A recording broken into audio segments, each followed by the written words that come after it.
அபார கருணா சிந்தும் ஞானதம் சாந்தரூபிணம் ஸ்ரீ சந்திரசேகரகுரும் பிரணமாமி முதான்வகம். கிருஷ்ணருக்கு ஒரு பெருமை என்ன அப்படின்னா, ரெண்டு பேருக்கு ரொம்ப ஃப்ரெண்டு. எந்த ரெண்டு பேருக்கு அப்படின்னா, இடையர்கள் அப்படின்னு சொல்லக்கூடிய அந்த கோபாலர்களுக்கு, அந்த கோபர்களுக்கெல்லாம் இவர் ரொம்ப ஃப்ரெண்டு. அந்த இடக்குழந்தைகளுக்கெல்லாம் இவர் பசங்களுக்கெல்லாம் ரொம்ப ஃப்ரெண்டாக அவளோடையே தான் எப்பொழுதும் தெரிஞ்சிருந்து. அதே மாதிரி அங்கே உள்ள மாடுகளுக்கெல்லாம் இவர் ரொம்ப ஃப்ரெண்டு. மாடு கண்ணுக்கு இவர் ரொம்ப ஃப்ரெண்டு. இந்த பசுக்களை காப்பாற்றுறதுனாலேயே, அந்த கோபர்களை காப்பாற்றுறதுனாலேயே, அவளுக்கு ரொம்ப பிரியமாக இருந்ததுனாலே, அவளாக இருந்ததுனாலே அவருக்கு கோபாலன் கோபாலன்லாம் பேர். அதே போல தான் அந்த கோபாலன் தான் சாட்சாத் பெரியவாளும். இந்த சாட்சாத் பெரியவா எப்படி சின்ன பசங்களுக்கெல்லாம் ரொம்ப ஃப்ரெண்டாக இருந்தா, சின்ன பசங்களுக்கு சின்ன பசங்களாக இவரும் இருந்தார் அப்படின்னு, கிழவருக்கெல்லாம் கிழவர், சின்ன பசங்களுக்கு சின்ன பசங்களாக இருந்தார் அப்படிங்கிறதுலாம் பல நிகழ்ச்சிகள் மூலியமாக நாம் பார்க்குறோம். எப்படி அந்த பசங்களோட அவளுக்கு சமமாக அந்த மனோபாவத்துக்கு ஏற்றாப்புல ஈடு கொடுத்துன்னு பெரியவா விளையாடி இருந்தா அப்படின்னு பார்க்குறோம். ஒரு நாளைக்கு பெரியவா தரிசனம் கொடுக்குறது, ஒரு சின்ன வாண்டு பையன் அப்பா அம்மா அழிச்சுன்னு வந்திருக்கா வந்த அந்த பையன் என்ன பண்ணா, திடீர்னு பெரியவா கிட்ட வந்து உட்காந்து ஒரு நோட்டை நீட்டி, எனக்கு ஆட்டோகிராஃப் போட்டு கொடுங்க தாத்தா அப்படின்னா. ஆட்டோகிராஃப் கேட்குறான் பெரியவா கையெழுத்த. அந்த குழந்தைக்கு பழக்கம் போல இருக்கு, யாரை பார்த்தாலும் விஐபிஸ்லாம் ஆட்டோகிராஃப் கையெழுத்து வாங்குறவளோ இல்லையா, அதை மாதிரி இது பெரிய விஐபி ஆச்சே. இவர்கிட்டையும் வந்து கேட்டால், அப்பா அம்மாலாம் சங்கோஜப்படுறா, இந்த குழந்தை இப்படி கேட்கும்னு எதிர்பார்க்கல. இல்லை அப்படிலாம் கேட்கக்கூடாது அப்படின்னு தடுக்கிறா. பெரியவா சொன்னால், குழந்தைய ஒன்றும் பண்ணாத, அவன் என்கிட்ட பேசிக்கிறான், நான் பேசிக்கிறேன் அவனோட அப்படின்னா. இன்னும் பெரியவா சொன்னால், நான் ஒன்ன மாதிரி சின்ன பையனாக இருக்கிறதே பேனா பிடிச்சி எழுதியிருந்தேன், இப்படி தலையை தொட்டு காமிச்சு நான் இப்படி சாமியார் ஆனதுக்கப்புறம் மொட்டை அடிச்சினதுக்கப்புறம் எழுதுறதே இல்லைப்பா, எனக்கு எழுதுறதே விட்டு போயிடுத்து, இப்போ எழுத தெரியல அப்படின்லாம் அந்த குழந்தைகிட்ட சொன்னான். குழந்தைக்கு இந்த விவரம்லாம் புரியுமா? ஏதோ கையெழுத்து கேட்டால் போட்டு தர மாட்டேங்கிற அந்த குழந்தைக்கு என்ன சொல்கிறதுன்னு தெரியல. அந்த குழந்தைகள் தானே ஏமாந்து போயிடும். இப்படி கையெழுத்து ஆட்டோகிராஃப்னு நேம் அங்கீகரிக்க கொடுத்தாக்க சந்தோஷமாக இருக்கும். இவர் ஏதோ கதையெல்லாம் சொன்னோன்னே அது சரி அப்படின்னு பிசாத மூஞ்சி தொங்க போட்டுன்னு உட்காந்து, பெரியவா பாரு நான் கையெழுத்து போட மாட்டேன்னு ஒன்று ஆட்டோகிராஃப் போடலன்னு குழந்தை மூஞ்சி வாடி போயிடுத்து, குழந்தைக்கு மூஞ்சி வாடப்படாது அப்படின்ட்டு ஸ்ரீகாரியத்தை கூப்பிடு அப்படின்னா. மடத்து மேனேஜர் வந்தால் அவர்கிட்ட சொல்கிறா, இந்த குழந்தைக்கு என்னோட கையெழுத்து வேணுமா, ஆட்டோகிராஃப் வேணுமா, நீ ஒன்று பண்ணி இந்த நோட்டை வாங்கிட்டு போய், இப்போ நான் எல்லாருக்கும் ஸ்ரீமுகம்லாம் கேட்டால் நான் என் பேரில் தானே ஸ்ரீமுகம் கொடுக்குறேன், அந்த ஸ்ரீமுகம் எப்படி கொடுப்பேன் அப்படின்னு. ஏதோ அதில் விஷயத்தை கொடுத்துட்டு அதில் கையெழுத்து எப்படின்னு நாராயண ஸ்மரணம் அப்படின்னு போட்டு பெரியவா பேருக்கு பதிலாக அந்த ஸ்ரீகாரியம் எழுத்து போட்டு இந்த மடத்துக்கு ஸ்ரீமுகம் அப்படின்னு ஸ்டாம்ப் இருக்குது, அதை குத்தி கொடுக்குற வழக்கம் இல்லையே அப்படின்னு. அதே மாதிரி இவனுக்கும் என் பேரை எழுதி அந்த ஸ்ரீமுகம் சீலை போட்டு அவனுக்கு கொடுத்துரும், அதுதான் என் ஆட்டோகிராஃப், அந்த மாமாட்ட போய் என் ஆட்டோகிராஃப் போட்டு கொடுப்பேன் அப்படின்னு. குழந்தைகள் தானே, அதுகளுக்கு என்ன தெரியும் வரும். சரி உடனே ஆஹா அப்படின்னு போச்சு. அவர் உடனே போட்டார், கையெழுத்தெல்லாம் போட்டு பெரியவா பேரை எழுதி அந்த சீலையும் போட்டு கொடுத்தார். இந்த குழந்தைக்கு ஒரே சந்தோஷம், முகம் வாடினது இப்போ பரம சந்தோஷமாக போயிடுது. ஏன்னா ஏதோ ஆட்டோகிராஃப் அப்படின்னா வாங்கி கிறுக்கி கொடுக்காத, இதுக்கு என்னமோ ஏகப்பட்ட சாங்கியம் இருக்குது, அங்கே அழிச்சுன்னு போய் சீலை வச்சு இதில் வச்சு நான் பெரியவா ஆட்டோகிராஃப் வாங்கிட்டேன், பெரியவா ஆட்டோகிராஃப்னே சிரிச்சுன்னே அந்த குழந்தை பரம சந்தோஷமாக வந்தது. உடனே அவனுக்கு பிரசாதம் கொடுத்தா அந்த குழந்தை கிளம்பி எடுத்து. அவள் கிளம்பினோன்னு பெரியவா கூப்பிட்டா கையெழுத்துட்டு. இந்த பையனை வந்தோடனே, அது சரி நீ என் கையெழுத்து கேட்டே நான் உனக்கு போட்டு கொடுத்தேன், அதேமாரி நீ உன்னோட கையெழுத்தை எனக்கு போட்டு தர வேண்டாமா அப்படின்னு. போட்டு கொடு அப்படின்னா. போடுறேன் அப்படின்னா. எங்கே போடணும்னே திருப்பி மேனேஜரை கூப்பிட்டேன் ஸ்ரீகரேந்தர். அவர்கிட்ட சொல்கிறா, இந்த குழந்தைய அழிச்சுன்னு போய் நம்ம மடத்தில் விசிட்டர்ஸ் புக்கு இருக்கும் இல்லையோ, அதாவது விசிட்டர்ஸ் புக்குன்னு இருக்கும் இல்லையோ, பெரிய விஐபிஸ்லாம் பிரைம் மினிஸ்டர் பிரசிடென்ட் இது மாதிரி பெரிய விஐபிஸ்லாம் வந்தால் அவள் வந்துட்டு போனது கிடையாது, அங்கே ரெஜிஸ்டர் பண்ணிட்டு போவாளே, அந்த விஐபி ரெஜிஸ்டர் எடுத்து இந்த குழந்தையோட கையெழுத்தை வாங்கிக்கோ அப்படின்னு. அந்த குழந்தைக்கு சந்தோஷத்தை இனிமேல் புடிபடலை. பெரியவா எங்கள் எழுத்தை வாங்கினுட்டா, நான் பெரியவாளுக்கு ஆட்டோகிராஃப் போட்டு கொடுத்தேன் அப்படின்னு பரம சந்தோஷமாக அந்த குழந்தை குதூகலமாக போகிறது. அந்த விஐபி ரெஜிஸ்டரில் அந்த குழந்தை கையெழுத்து போட்டு, ஒரு வாண்டு குழந்தை அது எங்கே கையெழுத்து போடுறதுன்னு காஞ்சி காமகோடி பீடத்தில் விஐபி ரெஜிஸ்டரில் அது பேரை போடுறது அப்படின்னா பெரியவா எவ்வளவு அந்யோன்யமாக பழகிறா அப்படிங்கிறது தெரியுது. ஏதோ அது கேட்டது போட்டு கொடுத்தோம் அப்படின்னா இல்லை. இதை மாதிரி தான் கிருஷ்ணரும் இருந்தார். அந்த கோபார்களோட இடையர்களோட இருக்கிறதே அவளுக்கு சரியாக நடவுட பாவனையிலேருந்து பரமாத்மா அஹோபாகியம் அஹோபாகியம் நந்தகோப விரஜோகசாம் என் மித்திரம் பரமானந்தம் பூர்ணம் பிரம்ம சனாதனம் அப்படின்னு சொல்லி ஆச்சரியப்படுறாளே. என்ன ஒரு பாக்கியம்!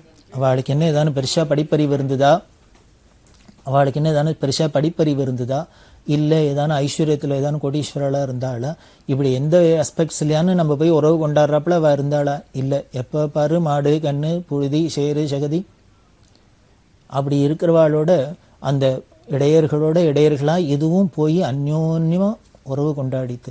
தங்கிட்ட எவ்வளவு பிரியம் இருக்குமோ அவ்வளவு பிரியம் அந்த பகவான் மேலே கிருஷ்ணன் மேலே இருந்தது. இது வெளியில தான் இருக்கு, கிருஷ்ணங்கிற வஸ்துவா வெளியில தான் இருக்கு. இருந்தா கூட அது வெளியில பார்க்குற ஒரு ஆப்ஜெக்டா தெரியாத உள்ளுக்குள்ள இருக்கிற ஆத்மஸ்வரூபமாவே அவளுக்கெல்லாம் பிரகாசிச்சுது தெரிஞ்சுது.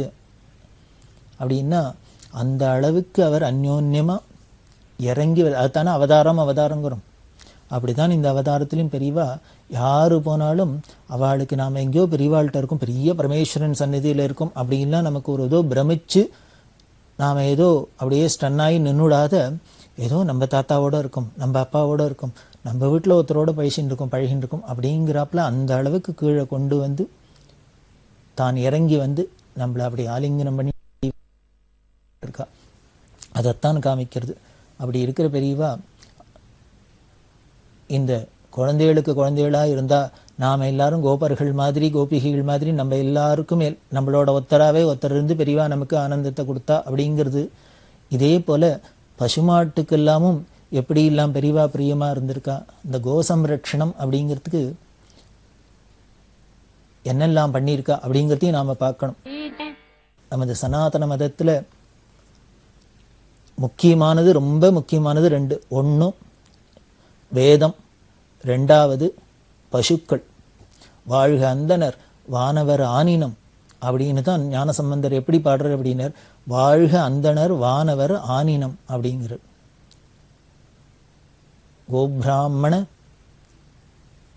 கோபிராமணேபியோ சுபமஸ்து நித்தியம் அப்படின்லாம் சொல்றமே. இந்த கோக்களுக்கும் பிராமணர்களுக்கெல்லாம் எப்பொழுதும் சுபமாக இருக்கட்டும், வாழ்க அந்தனர் வானவர் ஆனனம் அப்படின்னா ஏன் அப்படின்னர், இந்த ரெண்டும் இந்த அந்தணர்கள்ட்ட தான் வேதம்ங்கிறது இருக்கு. அதனால இவர்கள் வாழ்ந்தா வேதம் வாழறதுன்னு அர்த்தம், வேதம் வாழும். அதனால அவர்களுக்கு உயர்வு, அந்த வேதம் வாழட்டும் அப்படிங்கிறதுக்காக. அதே மாதிரி அந்த வேதத்துல சொன்ன யாக யஜ்யங்கள்லாம் நடந்து தேவதைகள்லாம் பிரீத்தி அடைஞ்சு நமக்கு வேணுங்கிறதெல்லாம் அவ திருப்பி கொடுக்கணும்னா, வேணுங்கிற ஐஸ்வர்யங்கள்லாம் கொடுக்கணும்னா அதுக்கு யாக யஜ்யங்கள்லாம் முக்கியமா இருக்கு. அதுக்கு முக்கியமான நெய் முதலானதெல்லாம் இந்த பசுவிட்டேந்து கிடைக்கிறது. அதனால்தான் கோவையும் இந்த பிராமணனையும் ரொம்ப முக்கியமாக சொல்லியிருக்கு. சுவாமியே கீதையில் தானே சொல்கிறார், பரஸ்பரம் பாவேந்த அப்படிங்கிற. நீங்கள் ஒருத்தருக்கொத்தர் அந்யோன்யமாக இந்த வேதத்தை வச்சுன்னு அதில் சொன்ன சாஸ்திரப்படி நீங்கள் யாகங்கள்லாம் அனுஷ்டானங்களை பண்ணிட்டு தேவதைகள்லாம் பிரீத்தி பண்ணுங்கோ. அதில் பிரீத்தி அடைஞ்சாவா உங்களுக்கு மழை முதலான செல்வங்கள் எல்லாம் கொடுத்து உங்களுக்கு அவ உதவி பண்ணட்டும் அப்படின்லாம் சொல்கிறார் இல்லையா. ஒருத்தருக்கொத்தர் அந்யோன்யமாக இருன்னு சொல்கிறாரே, அதை நடக்கக்கூடியது இதனால தானே. அதுக்கு முக்கியமாக இருக்கிறது இந்த பசு. அந்த பசுவை நாம் எப்படி பாதுகாக்கணும்னு தாய் மாதிரி பாதுகாக்கணும் சாஸ்திரம் சொல்றது. ஒரு மனுஷனுக்கு 3 அம்மா. அந்த 3 அம்மா யாரு அப்படின்னு இது பெரியவா சொல்றது. 3 அம்மா யாருன்னர், முதல்ல நம்மளை பெத்த அம்மா மாதா, அடுத்தது நாம் எந்த இடத்துல பிறந்தோமோ அந்த பூமி பூமாதா, தாய் மண் அப்படின்னு சொல்கிறோம், அந்த பூமாதா. 3வது என்னன்னு நமக்கு எல்லாருக்குமே பாலூட்டி நமக்கு ஒரு வளர்க்குற கோமாதா.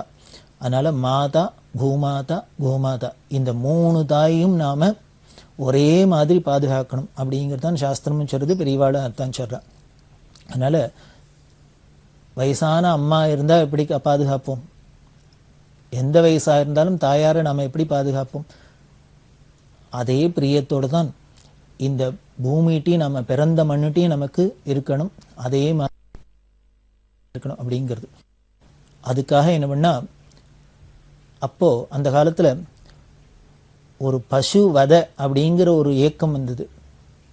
இந்த பசுக்கள் எல்லாம், அதாவது இந்த கறவை நின்ன மாடெல்லாம் என்ன பண்றது அப்படின்னர், அதை மாமிசத்துக்காகவோ அதுக்காக இதுக்காகவோ கொண்டு கவு ஸ்லாட்டர் அப்படிங்கிற அதுக்கு அனுப்பிச்சுடுறது அப்படின்னு வச்சிருந்தா.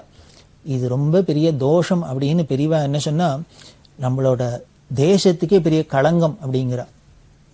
அப்போ கொடுத்த அறிக்கையில் இத்தனை நாள் அதுகிட்ட பாலை கறந்து சாப்பிட்டுட்டு அது கறவை நின்னோன்னு உடனே அதை நாம் கொலைக்கு அனுப்புகிறோம், கொலை பண்ணுறோம் அப்படின்னா இதை விட நமக்கு நன்னி கெட்ட தனத்துக்கு நம்ம தேசத்துக்கு களங்கம் கிடையாது. இதை விட நமக்கு தேசத்துக்கு துர்பிக்ஷம் வர்றதுக்கு வேற ஒன்றுமே வேண்டாம் அப்படின்னு சொல்லிட்டு அதை பரம தோஷமாக சொல்லி ரொம்ப சீரியஸாக பிரிவா சொல்கிறா. அந்த பசு வதையை தடுக்கணும் அப்படிங்கிறதுக்காக அது ஒரு இயக்கமே உருவாச்சு அந்த காலத்தில். அப்படி அது ரொம்ப தீவிரமாக இருந்தது. அதில் பல சாதுக்கள்லாம், வட இந்திய சாதுக்கள்லாம் என்ன பண்ணால் உண்ணாவிரதம்லாம் இருந்தா. இந்த பசுவதையை தடுக்கிறதுக்கு சட்டம் கொண்டு வந்து இந்த பசு வதைக்கப்படாது, அதுவாகவே காலம் மாற வரைக்கும் அதை நாம் ஜாக்கிரதையாக பார்த்துக்கணும் அப்படிங்கிறதுக்காக அந்த பசுவதை தடை சட்டம் வரணும் அப்படின்னு உண்ணாவிரதம்லாம் இருந்தா. அதுக்கெல்லாம் பெரியவா ஆதரவு தெரிவித்து அறிக்கையெல்லாம் விட்டா. அதில் ரொம்ப முக்கியமானது இந்த பசுவதைக்காக ரொம்ப பெரியவா பாடுபட்டிருக்கா. காரணம் கருணை தான். ஜீவகாருண்யம் ஜீவகாருண்யம் அப்படிங்கிறோம். வள்ளலார் சொல்றார், வாடிய பயிரை பார்க்குற போதெல்லாம் என் மனசு வாடுறது அப்படிங்கிறது. ஒரு சாதாரண ஒரு புல் பூண்டு செடி கொடிகள்லாம் கூட வாடி போச்சுன்னா அதை பார்த்தா நம்ம மனசு வாடுறதுன்னா எந்த அளவுக்கு நம்மள்கிட்ட ஒரு கருணை இருக்கணும், ஜீவகாருண்யம் இருக்கணும். அதைத்தான் பெரியவா சொல்றா. இந்த பசுங்கிறது யாக யஜ்ஞங்களுக்கெல்லாம் பெரிய ஹவிசு தருது, பாலை தருது, தயிரை தருது, நெய்யை தருது. இன்னும் எல்லா விதத்துலையும் பார்த்தீங்கன்னா அதுட்டேந்து இருக்கிற சர்வமும், அது போடுற சாணியிலேருந்து சர்வமுமே நமக்கு, கோமயத்திலேருந்து எல்லாமே நமக்கு உபயோகமாக இருக்குது.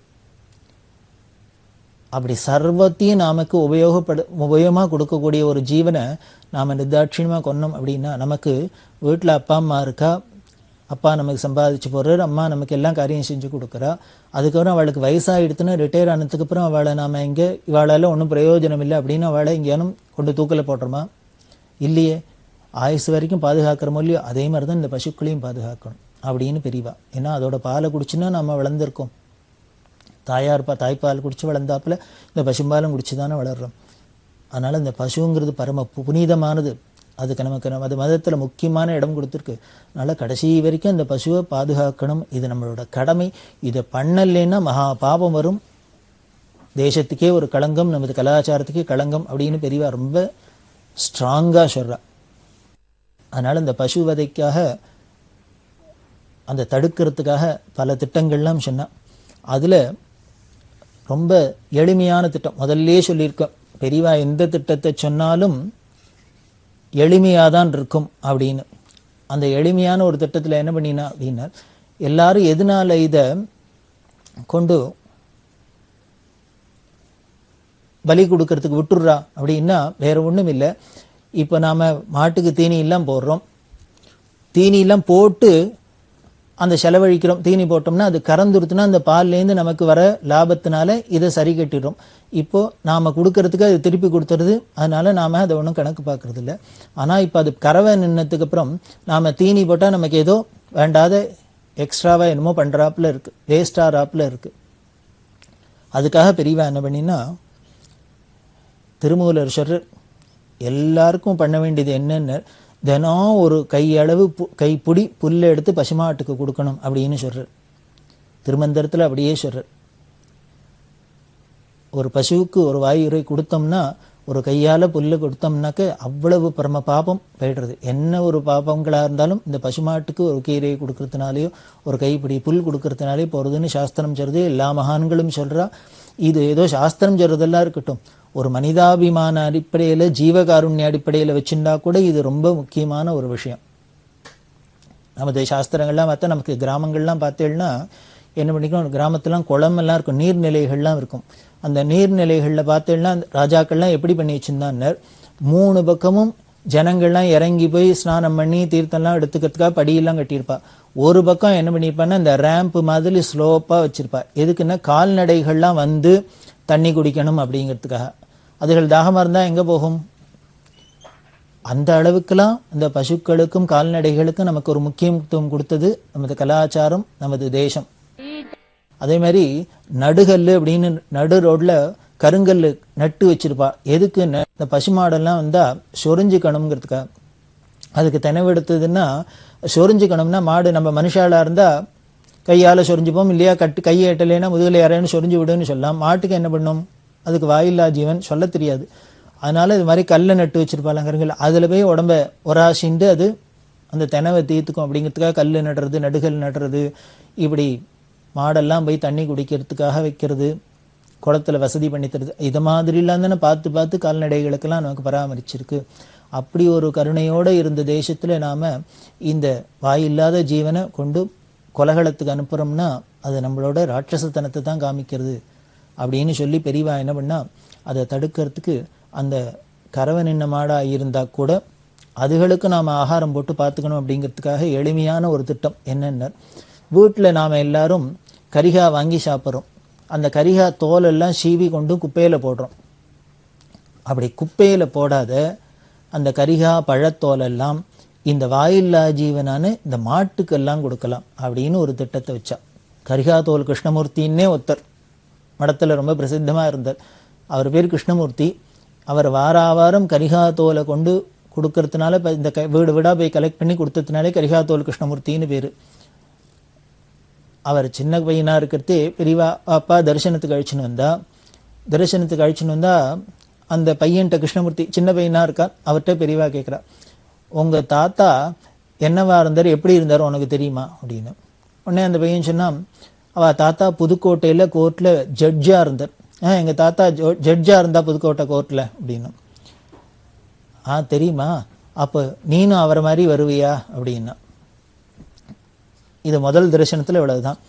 அந்த பையனுக்கு ஒன்றும் புரியல. புதுக்கோட்டையில தாத்தா பெரிய ஜட்ஜா இருந்தா நம்மளையும் அது மாதிரி வருவியான்னு தெரியல. பிற்காலத்தில் நம்ம வக்கீலா போய் ஜட்ஜா வர போறோமோ தெரியாது. அந்த குழந்தை அது சீரியஸ் இடத்துல விட்டுவிட்டா. அதுக்கப்புறம் பல காலங்கட்டங்கள் ஆயிடுத்து. இந்த கிருஷ்ணமூர்த்தி பேங்க்ல உத்தியோகமா ஆயிட்டார். அவர் படிச்சு உத்தியோகத்துக்கு போய் பேங்க்ல உத்தியோகமா இருந்தார். இவரோட லைனே மாறி போயிடுது. சட்டம்ங்கிறது இல்லாத வேற ஏதோ கணக்குல அக்கௌண்ட்ஸ்ல வந்துட்டார். பேங்க்ல உத்தியோகமா போயிட்டார். இப்படி அப்புறம் பெரியவாளை அடிக்கடி தரிசனத்துக்கு வந்து நிற்கிறது. ஒரு நாளைக்கு தோணித்து, பெரியவா நம்மளை கேட்டா தாத்தா மாதிரி வருவியான்னு. ஆனா நம்ம தாத்தா மாதிரி வரல, நம்மளோட லைனே மாறி போயிடுத்தே அப்படின்னு நினைச்சிருந்தார். இவர் இப்படி மனசுல நினைச்சுன்னே நிக்கிறதே பெரியவா என்ன, அந்த பெரியவாள்கிட்ட தான் நாம ஏதானு இப்படி மனசுல நினைச்சோம்னா உடனேயே டிவியில பாக்குறாப்புல அதை சொல்லிவிடா உள்ள என்ன ஓடுறதுங்கிறது. இந்த கிருஷ்ணமூர்த்தியை பார்த்து சொல்றா, இவன் பேரன்னா இவன் தாண்டா பேரம், தாத்தாக்கு ஏத்த பேரன்னா இவன் தாண்டா பேரம் அப்படின்னு. பாரு, இவனோட பேரும் கிருஷ்ணமூர்த்தின்னு இருக்கா, தாத்தா பேரும் கிருஷ்ணமூர்த்தி. அதாவது தாத்தாவோட பேரை இந்த குழந்தைக்கு வைக்கிறதுனால இவனுக்கு பேரன்னு பேர், பேருக்குடையவன் பேரன்னே பேர், அந்த உறவே அதில் தான் சொல்லியிருக்கு. அதே மாதிரியே அவரோட பேரையே வச்சுருக்கான். அவர் என்கிட்ட ரொம்ப பிரியமா அடிக்கடி வந்து தரிசனம் பண்ணுவார், வந்துட்டே இருப்பார். அதே மாதிரி இவனும் அடிக்கடி வரான் அப்படின்னு. இவனும் வந்துட்டு இருக்கான் அப்படின்னோடனே இப்போதான் இந்த கிருஷ்ணமூர்த்திக்கு சரேர்னுது. என்னென்ன, பெரியவா எப்போ கேட்டாலும் இல்லையோ உங்க தாத்தா என்னவா இருந்தார், அவரை மாதிரி நீனும் வருவியா அப்படின்னா இவர் என்ன நினைச்சுட்டா அவர் மாதிரி ஜட்ஜா வருவியான்னு பெரியவா கேட்டாளாக்கும் அப்படின்னு. இப்போ பெரியவா கேட்டதோட அர்த்தம் புரிஞ்சுருத்தோ. அதை பெரியவா கேட்கல, அவரை மாதிரி தாத்தா பெரியவாள்கிட்ட பக்தி பண்ணிட்டு அடிக்கடி வந்து தரிசனம் பண்ணிட்டு பெரியவாளை கைங்கரியம் பண்ணாப்புல இவனும் வருவனாங்கிறத கேட்டிருக்கா அப்படின்னு இப்போ புரிஞ்சுட்டுது. இப்போதான் அவருக்கு இந்த சந்தேகம் தீர்ந்தது. பெரியவா அவர் தாத்தா மாதிரி இவனும் வருவனான்னு கேட்டதோட அர்த்தம் புரிஞ்சு கொடுத்து பரம சந்தோஷப்பட்டு பெரியவா வாக்காலே அப்ரிஷியேட் பண்ணிட்டாளே அப்படின்னு. அப்படி வந்துட்டு இருக்கிறவட்ட அவர் என்ன பண்ணார், அவ காலனியில் ஒரு கோவில், அம்பாள் கோவில் கட்டுறதுக்கு ஒரு கமிட்டியெல்லாம் போட்டு ஏற்பாடு பண்ணியிருந்தா. அதில் 2 பேர் முக்கியமாக செயலராக இருந்து அவள் கட்டுறதா இருந்தது. அவளை அழிச்சுன்னு பெரியவா தரிசனத்துக்கு வந்தார். இந்த கிருஷ்ணமூர்த்தி சொன்னார், இவா 2 பேரும் இந்த பக்கத்தில் இந்த கருமாரியம்மன் கோவில் கட்டணும்னு ஏற்பாடு பண்ணியிருக்கா, இந்த கமிட்டியில் இருக்கா, அவள் பெரியவா அனுகிரகத்தை கேட்குறா அப்படின்னு. பெரியவா சொன்ன, அவள் வைஷ்ணவா, அவள் வந்தவா 2 பேரும் வைஷ்ணவா, அவள் வைஷ்ணவாடா, ஆமாம் அப்படின்னு. அவளுக்கு இந்த சமாசிரயணம் ஆயிடுத்தா கேடு அப்படின்னு. ஆயிடுத்து அப்படின்னு. நீ பெரியவா சொல்றா, இந்த கிருஷ்ணமூர்த்திட்ட உனக்கு தெரியுமா சமாசிரயம் என்னன்னு, எனக்கு தெரியாது அப்படின்னு. பெரியவா அதை பற்றி சொன்னான். சொல்லிவிட்டு அவள் ஆச்சாரியாள்கிட்ட அது மாதிரி சமாசிரயம் பண்ணிக்கிறது, அது பண்ணிட்டு விட்டாக்க அவள் வந்து வேற இது மாதிரி எந்த காரியம் பண்ணணும்னாலும் அந்த குருவோட ஆக்ஞையை வாங்கிக்கணும். அவள் சொன்னாதான் பண்ணலாம். அப்படி குருவோட சம்மதம் இல்லாத இது மாதிரி காரியத்தை பண்ணினா அது பலிக்காது. அதனால இவ அதில் பிரயோஜனம் ஈடுபட்டு பிரயோஜனம் இல்லை, வேண்டாம் அப்படின்னு விட்டா. அவளும் திரும்பி வந்துட்டா. என்னமோ தெரியல, இப்படி பெரியவா சொன்னதுக்கு அப்புறம் ஏதோ சில தவிக்க முடியாத காரணத்தினால அவள் 2 பேரும் ரிசைன் பண்ணிட்டா அந்த கமிட்டியிலேருந்து. அவள் ரிசைன் பண்ணோன்னு இந்த கிருஷ்ணமூர்த்திக்கு அந்த பொறுப்பு வந்துடுத்து. இவர் உடனே அந்த வேலையை எடுத்துன்னு பண்ண முடியுமா இருந்தது. பல லட்சங்கள் வசூல் பண்ணி இவர் கோவிலை கட்டி கும்பாபிஷேகம்லாம் பண்ணினார். அந்த கோவில் வேலை பண்ணிகிட்டே இருக்கிறதே அப்பப்போ பெரியவாள்கிட்ட தரிசனம் வந்து நிற்கிறதே இந்த பெரியவா சொல்லி அந்த கோவிலுக்கு அம்பாள் கோவில் கட்டி கைங்கரம் பண்ணிருக்கேன், அதே மாதிரி பெரியவாளுக்கும் கைங்கரியம் பண்ணணும்னு ஆசையாக இருக்குது, பெரியவா அனுகிரகம் பண்ணணும்னு. உடனே பெரியவா சிரிச்சுட்டு, நீ அம்பாளுக்கு பண்ணுறியோ அம்பாளுக்கு பண்ணாலே எனக்கு பண்ணுறாப்புல தான், அதுவே போரும் அப்படின்ட்டா. சரி, இவருக்கு சந்தோஷம், அம்பாளுக்கு பண்ணுறதும் ஒன்று தான் பெரியவாளுக்கு பண்ணுறதும் ஒன்று தான், அதே மாதிரி பெரியவாளுக்கு பண்ணுறதும் ஒன்று தான் அம்பாளுக்கு பண்ணுறதும் ஒன்று தான், இதுக்கு நமக்கு விடை கிடைச்சிருத்து அப்படின்னு என்ன பண்ணார், இவர் சந்தோஷமாக அந்த கும்பாபிஷேகத்தெல்லாம் முடித்தார். முடித்தோடனே என்ன பண்ணினார், அந்த பதவியிலேருந்து இந்த செக்ரட்டரி போஸ்ட்லேருந்து ரிசைனும் பண்ணிட்டார், அதுலேருந்து விடுபட்டார். விடுபட்டுட்டு ஒரு தரம் பெரியவா தரிசனத்துக்கு வரத்தே பெரியவா அந்த கிருஷ்ணமூர்த்தி கிட்ட, உன்னால் வசூல் பண்ண முடியுமோ அப்படின்னா, நீ நிறையா வசூல் பண்ணுவியோ அப்படின்னா. இவருக்கு ஒன்றும் இல்லைன்னா திடீர்னு பெரியவா வசூல் பண்ண முடியுமா வசூல் பண்ணுவியாங்கிற அப்படின்னு இவர் என்னன்னு பதில் சொல்கிறது. உடனே அவர் பெஷாத இருந்தார். பெரியவா சொல்கிறா, நமது சாஸ்திரங்களில் கோ சம்ரட்சணத்தை ரொம்ப முக்கியமாக சொல்லியிருக்கு, அந்த கோக்களை பாதுகாக்கணும் அப்படிங்கிறது நம்ம கடமையாக சொல்லியிருக்கு. அதனால நான் ஒரு விஷயம் எல்லாருக்கும் சொல்லின்னு இருக்கேன், இந்த முடிஞ்ச போது அவாவா தங்கள் ஏரியாவில் இருக்கிற இடத்துல இந்த வீணா குப்பையில் கொட்டுற கரிகா தோலெல்லாம் வாரத்துக்கு ஒரு தரமான கலெக்ட் பண்ணிட்டு வந்து அங்கங்கே இருக்கிற கோசாலையில் பசுமாட்டுக்கெல்லாம் கொடுக்கணும்னு.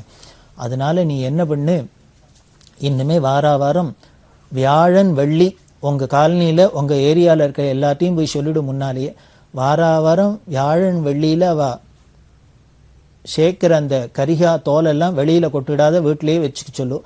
நீ சனிக்கிழமை அன்னைக்கு கார்த்தால போய் எல்லார் வீட்டிலேருந்து அந்த கரிகா தோல் பழத்தோல் எல்லாத்தையும் வாங்கிட்டு வந்து நேராக இங்கே கொண்டு வந்து மடத்தில் கோசாலை இருக்குது, இங்கே உள்ள இந்த பசுமாட்டுக்கெல்லாம் கொடு அப்படின்னு.